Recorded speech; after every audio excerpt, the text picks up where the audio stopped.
যেই দেশ আর যেই মানুষদের কাছে কুক্ষিগত করার অপচেষ্টা করা হয়েছিল, ওই শকুনেরা 54 বছরেও আমার দেশকে সেই শকুনদের হাত থেকে মুক্ত হতে দিতে চায় না।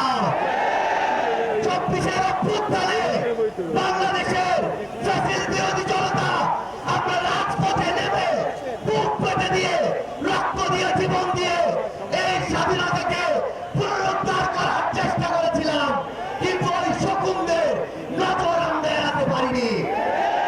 2 বছর হতে না হতেই এই শকুনেরা আমার বাংলাদেশের মানচিত্রকে, স্বাধীনতাকে, বিপ্লবীদেরকে খামচে ধরার চেষ্টা করছে। তারা মনে করছে এক ওসমান হাদিকে আক্রমণ করে রক্ত ঝরিয়ে জীবন নিয়ে তারা বাংলাদেশের মানচিত্রকে, স্বাধীনতাকে আবার কুক্ষিগত করার চেষ্টা করবে।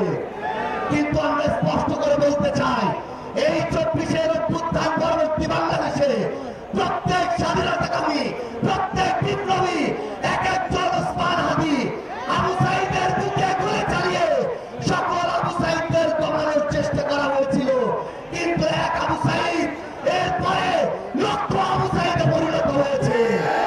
একইভাবে আগামীতে এক ওসমান হাদি লক্ষ ওসমান হাদিতে পরিণত হবে।